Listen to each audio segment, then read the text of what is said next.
One of the most interesting and important developments in contemporary philosophy has been the work of Jürgen Habermas. He synthesizes many trends and themes in the history of Western thought, and he, I believe, wishes to offer us an expanded conception of rationality, allowing us to criticize in a reasonable way the society that we live in, the direction that history is taking, and the way in which the social world around us is organized. Jürgen Habermas and the work of the Frankfurt School in general, of which he is a part, has been attempting to create a rational, critical analysis of advanced or contemporary capitalism. Now, Habermas's intellectual genealogy goes back to his early days as a student of famous members of the Frankfurt School for Social Research, Herbert Marcuse, Theodor Adorno. And what the Frankfurt School's program is, or what their project is to offer a left-wing criticism, essentially oriented around Marxism and other critical developments in German culture in particular and Western culture in general, offer a criticism of society which allows us to redeem our normative claims. So Habermas is attempting to reconnect science and ethics. Habermas and the tendency in German or continental thought that he represents is a reaction against positivism, against the attempt to subsume the science of society under natural science. So in that respect, Habermas is the legitimate heir, or critical theory that he's produced, is the legitimate heir of Western rationalism. But what it tries to do, because it has to make its allowances for this century, is to create a rational critique of society that involves no metaphysics, no hocus pocus, no appeal to mythological or imaginary entities. And of course, this is a very, very tall order. To get rational normative discourse without creating a second world, without creating a Platonic realm of the forms, is what Habermas is going to try and do. He's going to appropriate the insights of psychoanalysis, of Hegelian Marxism, the Marxism that's most oriented towards human freedom and the problems of alienation. And in addition, he's going to appropriate parts of modern linguistic philosophy. He is very well versed in Habermas, Quine, Rorty, all of the modern American neo-pragmatists and those philosophers that are primarily concerned with language have all been read and absorbed and digested by Habermas. And what he attempts to do is to bring all these themes together in one general overview of the status of knowledge and the status of society. It is in some respects a typically German project in the sense of looking for an architectonic overview for an entire range of problems connecting politics and ethics. If you think of the German or continental intellectual tradition as being closely allied with the tradition of Greek rationalism, you will see that for the same reason that Plato connected politics and ethics, those that attempt to create a rational theory of ethics will by implication also be creating a rational theory of politics. This is Habermas's target. Now, perhaps the most important and accessible of his works for those who are interested in this kind of research and this kind of discourse is called Legitimation Crisis. And Legitimation Crisis is a short book, roughly 140 pages, and it's an outline. It's provisional. It's a general attempt to at least organize and focus his thinking about the status of advanced capitalism, the problems that it has encountered in the past and that it's likely to encounter in the future. And in addition to that, he offers us ways in which the crises, which may or may not be coming, can be avoided or redirected or reinterpreted so that it is possible to offer a legitimate and rational justification for the norms that are characteristic of our society. If you think back to Professor Staloff's lecture on Max Weber thought that legitimate domination was oppressive, no matter what form it took, whether it was charismatic or traditional or whatever kind of legitimate domination was being used in a given society, it inevitably was a stalking horse for oppression. There was always some sort of covert agenda behind it. It served the interests of one particular stratum of society. And in contrast to this, Habermas wants to say that our coercive norms, those elements in our society which involve domination, can be legitimized, and can be legitimized on a rational basis, on a universal basis, without the construction of metaphysical norm, or without the construction of metaphysical constructs, and without the projection of a metaphysics onto a century that can't absorb and take seriously such a project. Now, in breaking advanced capitalist society apart, Habermas looks at it as in a systematic way, or he borrows from systems theory, the theory of cybernetic systems, and looks at also medical terminology. Particularly, he's interested in the concept of crisis. A crisis occurs when an organic system reaches some impasse where the various systems that make up an organism no longer integrate properly, and there is some sort of malfunction that will result either in the death of the organism or a re-establishment of a kind of homeostatic equilibrium. Habermas breaks advanced capitalist society down into three parts. In the center is the political system. That can be thought of in shorthand as the state, the government. And on both sides of that, there are two other systems that perform different functions and that are absolutely necessary. On one side of the political system, we have what we might call the economic system.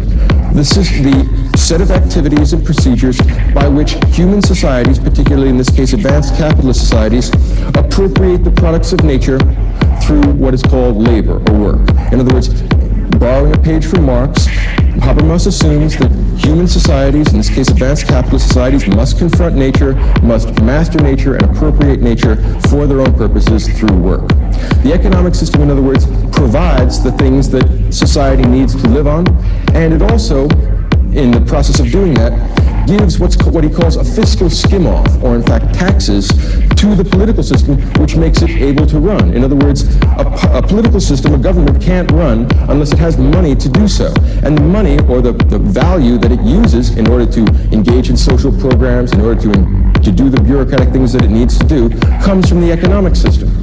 But there's a sort of homeostatic relationship between the two, because while the economic system gives to the political system what it needs, in this case taxes, the political system gives to the economic system things that it needs. And the political performances that are performed for the economic system are called steering performances. What the government does is it tinkers with the economy in order to optimize the productivity of the economy. So the government will be concerned with doing things like determining the supply of money, restricting the rate of inflation, determining rules for the regulation of industry, for example, Clean Air Acts, Clean Water Acts, anti-pollution legislation across the board. So there's a sort of homeostatic relationship between these two systems. The political system gets its money, gets essentially its financial lifeblood from the economic system. What it gives back to the economic system is steering performances. And these exist in a sort of homeostatic equilibrium. Now on the other side, our third system, we have what's called the socio-cultural system. And the socio-cultural system might be thought of as that part of advanced capitalist society which appropriates internal nature rather than external nature.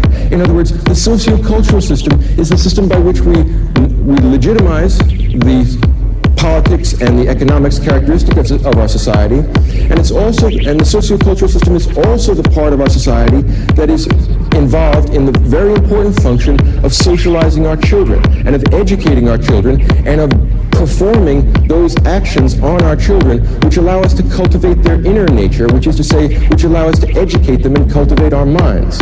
This connects back to the Hegelian Marxist tradition with its particular concern with human consciousness. So rather than a kind of linear, deterministic Marxism, the kind of Marxism characteristic of the early phases of, say, Bolshevism, Habermas offers us a very sophisticated critique of capitalist society based upon Marx's conception that the political system must interact with the economic system in order to make the economic system viable, in order to optimize its performances. And in addition, the political system must also take charge of appropriating inner nature as well as external nature. It must provide for the education and socialization of children. Now, take the idea one step further. We have here three systems that form a sort of organic whole.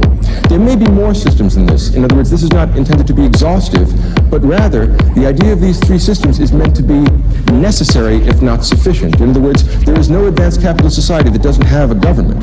There is no advanced capitalist society that doesn't have an economy, and there is no advanced capitalist society that doesn't have a socioeconomic system. The point here is that in performing these necessary functions, certain tensions emerge which are not immediately traceable to their point of origin. Let us make the analogy that Habermas does in comparing the body politic to the body individual, and think back to Plato's Republic and the resonances of connecting the city and the man here, just on the analogical sense.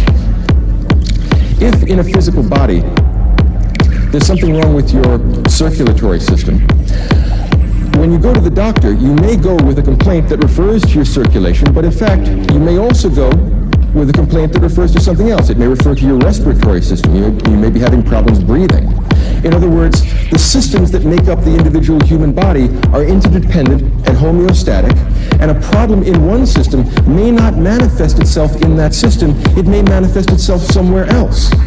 And this disguised manifestation may be traceable back to its original systemic difficulty. What Habermas wants to do is look at the problems that we have in our socio-cultural system, offer us a critique of culture. But his argument is that many of the cultural crises we face, many of the difficulties that we have in legitimizing the society that we live in, may not come from our cultural system. They may actually be the product of a breakdown or a disequilibrium in some other part of the system, particularly in the political or economic systems, and we may be looking for the cause of these cultural difficulties in the wrong place. So what Habermas wants to do is to examine the problems in legitimizing advanced capitalist societies, to see if it is possible to rationally legitimize and rationally redeem our normative judgments, and then to see what sort of crisis is likely to come in an advanced capitalist society, and what might be done to prevent these crises from overwhelming the society. He's a very non-dogmatic Marxist, and I think this is very much to his credit. He's willing to borrow from many intellectual traditions, and he's not interested in laying down final assertions about the ultimate trends in history. He talks about potential and possibility, the possibility that a crisis may reach an impasse which would bring a society down, but he makes no guarantees, and he does very little desk pounding. So what Habermas says is that, especially since the end of the Second World War, a number of crises, particularly socio-cultural crises, crises of legitimation, crises of normative justification, have emerged in advanced capitalist society, and he thinks that we have been looking in the wrong place to find the source of these problems. Let's think of an example of a legitimation crisis. Let's try the 1960s. The hippies who dropped out of society had not absorbed the normative structures that society had hoped that they would by deciding that they would not enter the job market, or that they were going to engage in a kind of narcissistic movement towards drugs and self-indulgence. What that means is that the normative structures of society, the usual collection of hopes, anticipations, aspirations, had not been transferred to these people. And that means that there's some sort of problem in the process by which they are socialized. Any mass defection from the norms characteristic of a society means that there's something wrong in the socio-cultural system. Now, according to Habermas, or at least this is a possible extrapolation from him, the source of this anomie, the source of this rejection of the normative structures of society, may well have been found in the political system, something like the Vietnam War. It may have been found in the economic system, in the sense that economic life or job life or people's occupations no longer give them any sense of fulfillment or any sense of satisfaction. They feel like cogs in a wheel. They no longer have the desire to work for corporate America, so they drop out, and as a consequence, eventually the economic system begins to erode as well. So these systems are interdependent in the same way that the systems of the body are interdependent, and their interdependency can mask the true source of these problems. let us look at some of the legitimation problems that we have today. We have an extremely effective economy, and even if it hasn't been in some short-term local trouble, for the most part, we're a very wealthy country. Yet at the same time, any place you walk up and down the street in any major American city, there are people begging for quarters. Now here we have a number of problems. First of all, it seems that these people have not been appropriately socialized in many cases to take their place within the economic system. They don't have the educational capacity to perform at the level of skill required of an advanced capitalist society. The problem lies not intrinsically in the economy. It may well, in this case, be a socio-cultural problem, which may come, in fact, from a political unwillingness to pay for education. So this will avoid facile reductionism. Instead, Habermas offers us a very intriguing insight into the problems that are likely to emerge in society, because eventually we are going to be forced to ask ourselves, why is it in a society that has the amount of wealth that we do, that there are so many people out of work begging for quarters, that we have such a high rate, for example, of illiteracy? All of these problems are problems which may or may not lead to a crisis, but they certainly tend towards a disequilibrium. And if the society is not able to homeostatically re-establish that equilibrium, that would in fact cause a crisis, a complete collapse of the various systemic elements in society, and that would cause the sort of crisis that Marx had anticipated would happen in 19th century England, or in the advanced industrial societies as a whole. Now, Marx was wrong, according to the Frankfurt School, in his estimation that capitalism was about to collapse due to its own crises of production. In fact, the political system stepped in, regulated economic production, created the possibility of things like labor unions so that it mollified the socioeconomic system, made people view the society as more legitimate, and consequently managed to reestablish equilibrium and continues on through. This may or may not continue to happen. Habermas doesn't insist one way or another, but he does point out that many of the problems that we encounter in advanced capitalist societies are problems of legitimation. In other words, many of our problems, perhaps most of our problems, are to be found in the socio-cultural system, but their source may not be there. Consider the fact that an advanced capitalist economic system distributes wealth very unequally. Now, the political system can decide to engage in transfer payments. It can tax progressively, take a larger percentage of the income from very wealthy people, transfer that money to those that are not capable or somehow outside the economic system, outside the capacity to provide for themselves, and thus increase their perceived legitimacy, or the perceived legitimacy of the political system and the economic system. All these things are interdependent. Now, one of the problems is that if the political system does not engage in things like transfer payments, fails to address the inequity in the way an advanced capitalist society distributes wealth, you may find that there are a great number of people who call into question the legitimacy of such a political and economic system. So the problem that Habermas wants us to address is the fact that legitimation crises are among the most important things we are going to have to try and deal with as an advanced capitalist society. And there are signs of progressively worsening legitimation crises. Have you ever wondered why, after the hippie movement kind of stopped, that young people in many cases decided that they wanted purple or orange hair? Or that they engaged in behavior which showed that they wanted to distance themselves from the norms of their society. What we have here is a failure of these people to internalize the norms which society had hoped to impress upon them so that they could be integrated into the economic and political system once they came of age.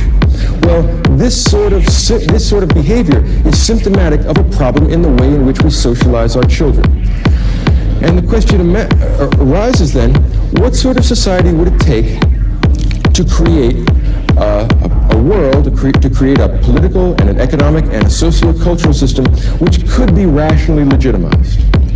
And here Habermas looks for something that will allow us to make normative judgments and rationally approve of or disapprove of the coercive qualities of our society. In other words, every society must coerce people. There is no society that doesn't have laws, and there's no society that doesn't have policemen. Only anarchists would approve of something like that, and an advanced capitalist society would immediately collapse under such circumstances. I mean, think of what New York City is like during a blackout, right? capitalist societies demand a certain degree of coercion. Perhaps every society demands a certain degree of coercion. The difficulty is, how will we know which coercion is rationally legitimate and which coercion is not?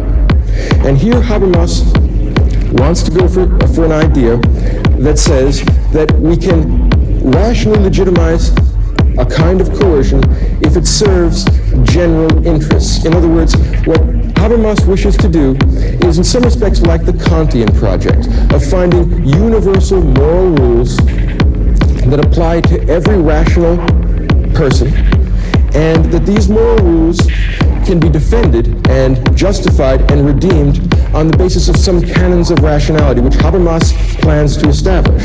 So it's a very, very ambitious project he's engaged in. Now, we have some problems. How will we know which coercion can be rationally justified? Habermas says that the only coercion which can be rationally justified is that coercion that serves the general interests as opposed to the interests of some particular segment of society. In other words, Habermas wants something approximating Kantian autonomy without the metaphysics. So he will allow the fact that if there's no metaphysics, we can't have autonomy in the Kantian sense, but perhaps we can make intelligent distinctions between different kinds of heteronomy. In other words, there will be heteronymous behaviors that serve only an individual or a small segment of society. And there are other heteronymous behaviors that serve our interests that are in the interest of society as a whole. Let me give you an example of an interest which serves not just the interest of society as a whole, but the interests of our species. Something like the ozone layer. All human beings, or all human beings that we might call rational or sane, would prefer not to have skin cancer. It does no one any good, and we share, as a species, a common human interest in preventing things like deadly diseases that cause misery and pain.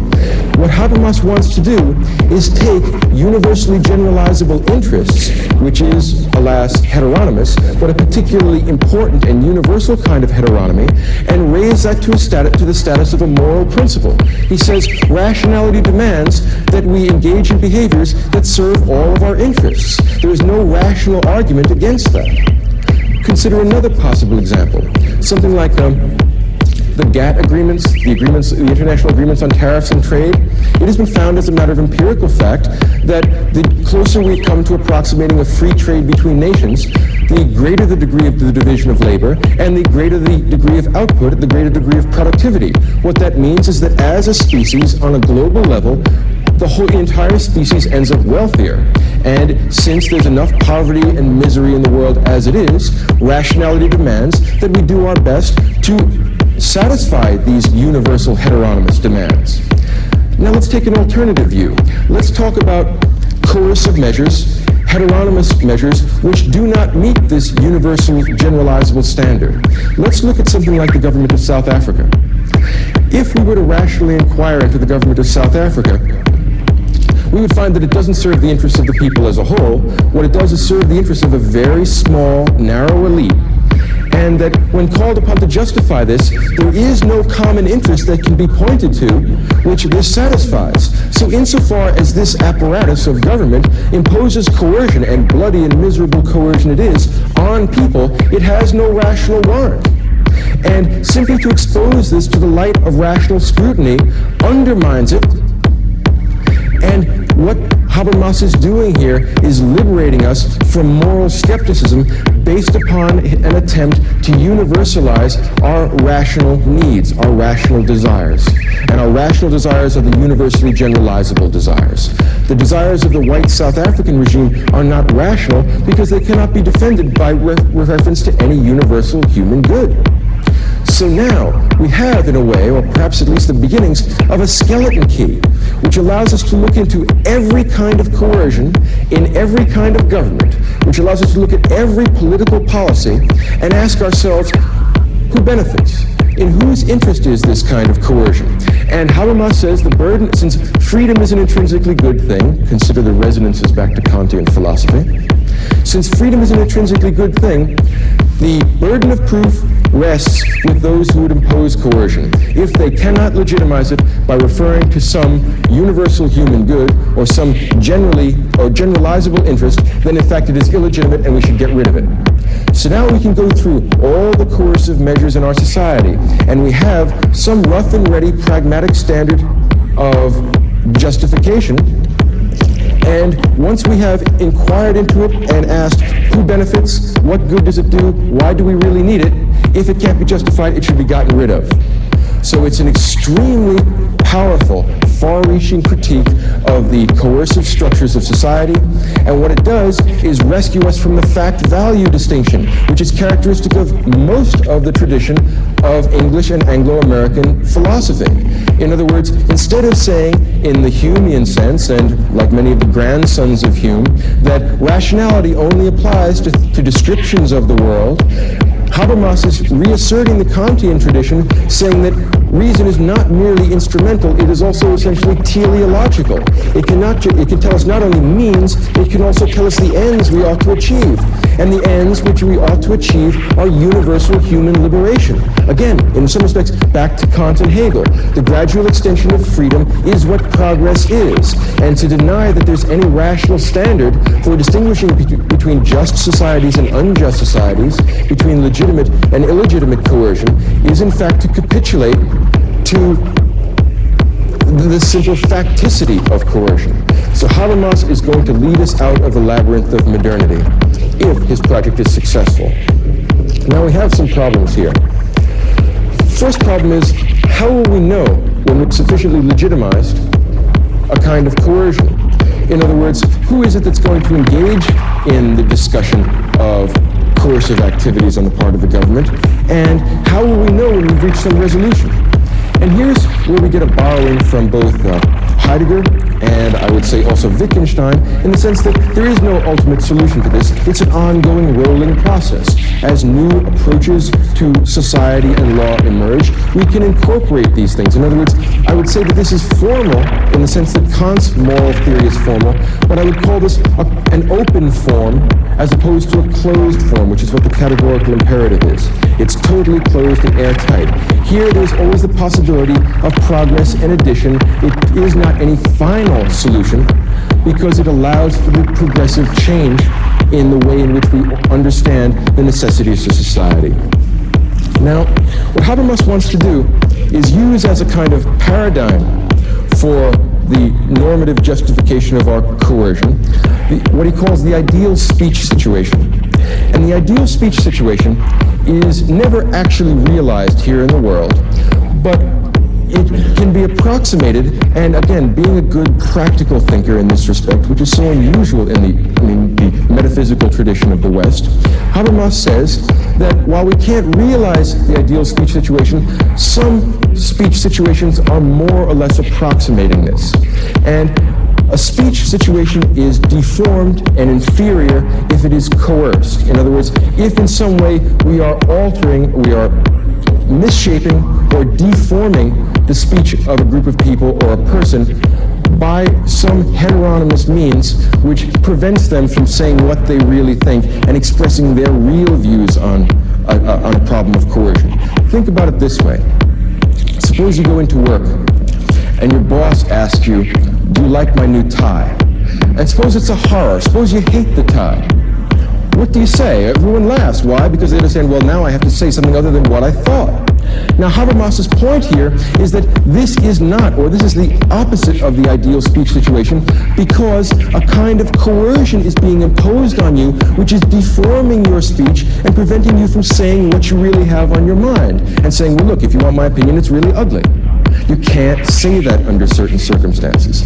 That is one kind of coercion. Why? Because you are being forced to alter your speech patterns in order to satisfy some other need, in this case, the need to get along with your boss. Now, we can extrapolate this from this to quite a great extent. Imagine, for example, you had something like the government of South Africa, which systematically refused to a large percentage of the population access to higher education. Well, it should come as no surprise later on that they are unable to engage in the speech patterns and the judgments of legitimacy that would be characteristic of people who had access to such a thing. In other words, they are being coerced and speech is being deformed. In other words, what appears to be free speech is not. What Habermas wishes to do for us is to liberate us from those external constraints on our speech, thus liberating us from external constraints on our thought, thus allowing us to create a real, rational critique of society here in this world on an ongoing basis. So he seems to be a kind of modern Daedalus who perhaps can lead us out of the labyrinth of modernity into at least a provisional kind of rationality which allows for rational criticism and discussion in the public realm.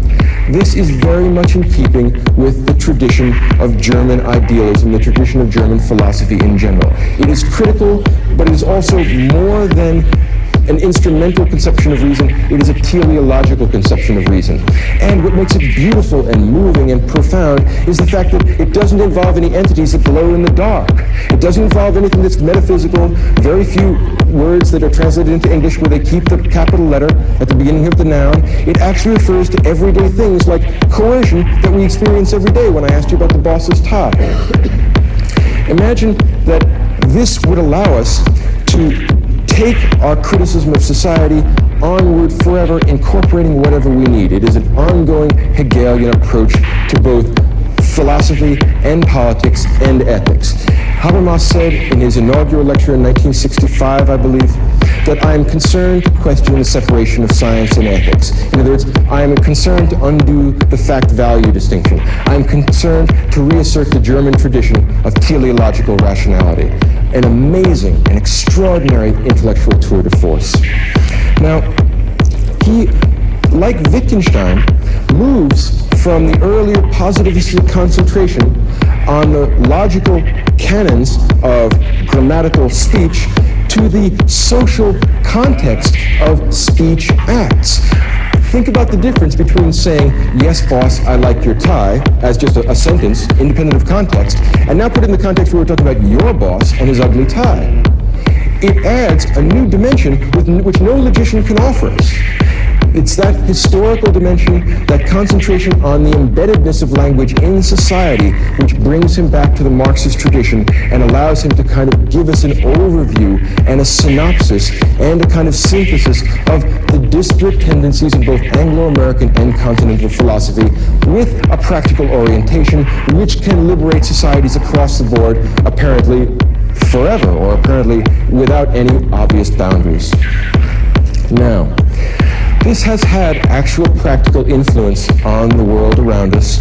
And here in the United States, one of the most important of these movements, which is Habermasian, or at least critical theoretic in its orientation, is called critical legal studies.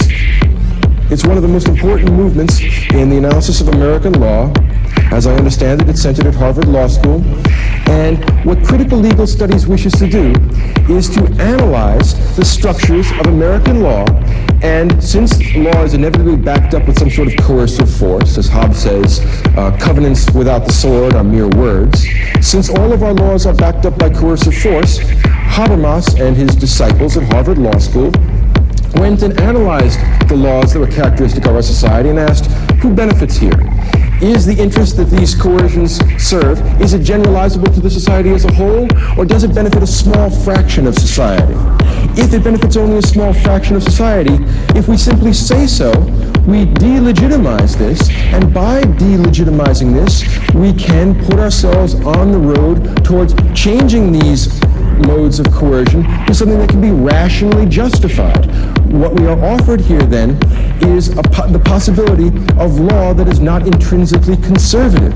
We do not want to get rid of the idea of law, but we do not want our laws to unjustifiably serve the interests of only a small fraction of society.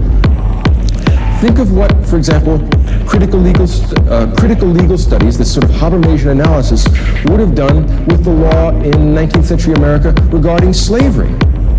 Well, it would ask, who benefits from this? If we were to give an equal access to all human beings in our society to deploy speech acts without being afraid of the boss, would everybody say, yeah, this is a good idea, this is really rational, this serves all our interests? No, of course not. It is therefore irrational. It's therefore to be gotten rid of. It offers us the possibility of reasoning out our problems rather than fighting them out. And again, that's the holy grail. That's one of the main intellectual difficulties of our age.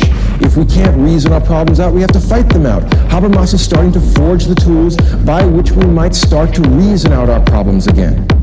Think about the criticism of the law which treats women differently from men. Well, critical legal studies goes through the books of our law and asks, who benefits from the legal oppression of women? Who benefits from preventing women from taking certain jobs or getting access to certain kinds of education?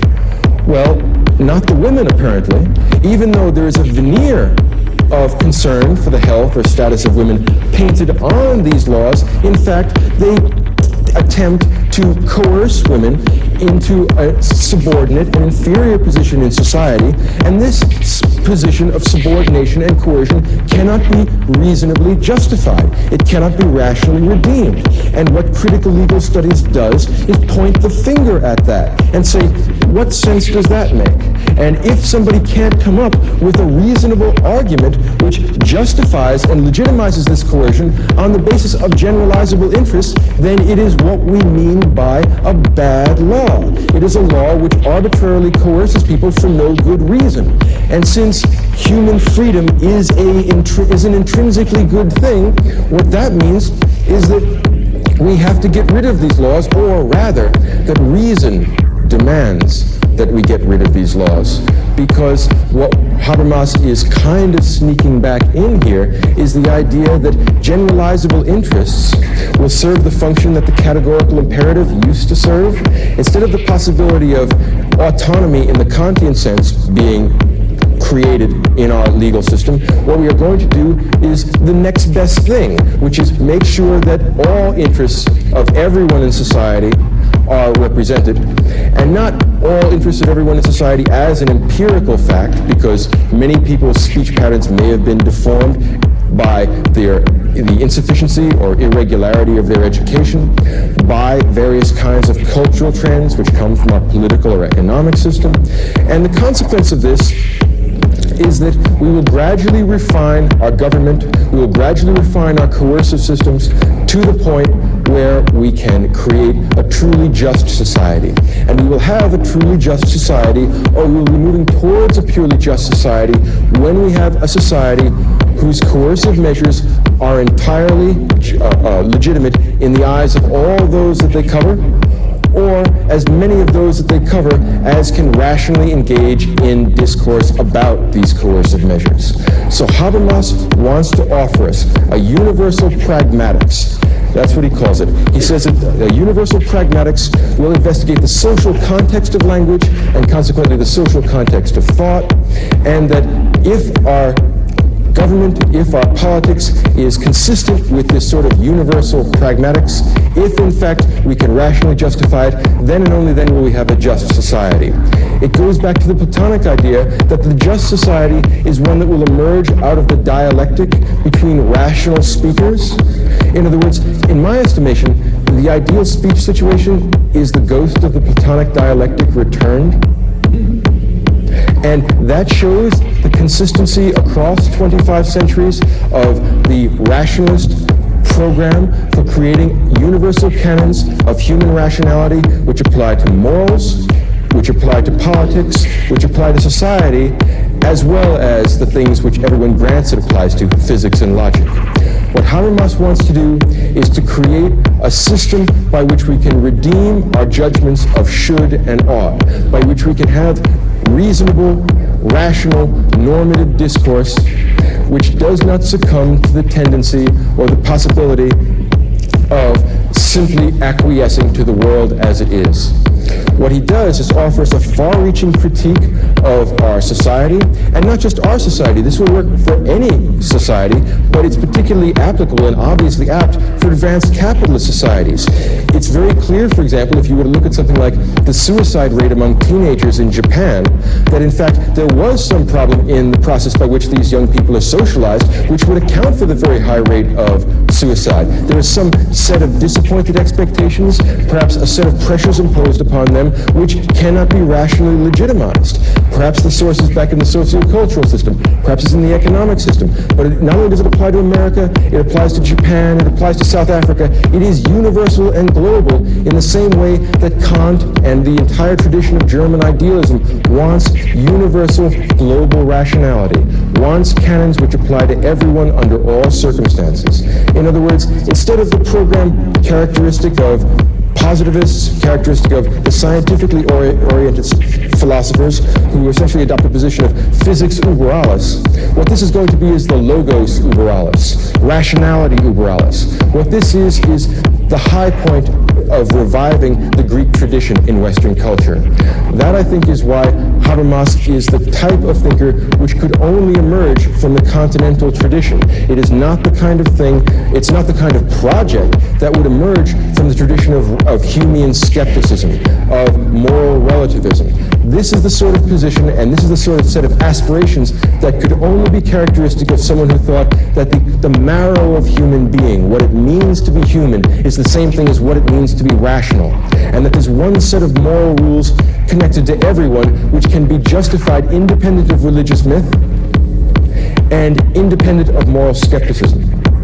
And by trying to negotiate between these two unfortunate tendencies, the drift into mythology and religious orientation, or the drift to straightforward moral skepticism and then the onward rush into moral nihilism, Habermas wants to take us right through that towards a new stage in our analysis of society and our analysis of the world, which allows us to treat each other as if we were all part of the same project, as if human beings had universal moral value, and again, the echoes to Kant are unmistakable. To finish up, think about Habermas this way. In the writings of Immanuel Kant, he says that it was Hume and Hume's moral skepticism that roused him from his dogmatic slumbers. And in writing something like The Foundations of the Metaphysics of Morals and his other moral works, Kant says that he wants to be the Newton of the moral world. He wants to split the world in half and talk about questions of ought rather than questions of is, and create a new and radically rational universal system of moral judgment. What Habermas wants to do is in some respects like that. Perhaps we could say that he's going to be the Einstein of the moral world, but he's going to do this by not completely copying the Kantian move. He is not going to ontologically split the world into physics and metaphysics. He'll split it into the world of objects and the world of the human world. And this human world, this world of conscious human rational subjects, is the topic that he primarily wishes to address. His concern is to find a way to get out of the deformations in our speech and consequently the deformations in our language and consequently the deformations in our society. He wants to revive at least the possibility of the tradition of progress actually taking place and being a serious intellectual topic. And what he wants to do is to make moral discourse legitimate again as a topic of serious intellectual activity, rather than to succumb to the lure of the priests and the poets. In that respect, he is the great-grandson of Kant, and he has offered us a Kantian or quasi-Kantian solution to the problems of the modern world. If it is not complete, it is at least suggestive, and if it is not final, it makes it that much more appropriate to our age of open rather than closed forms.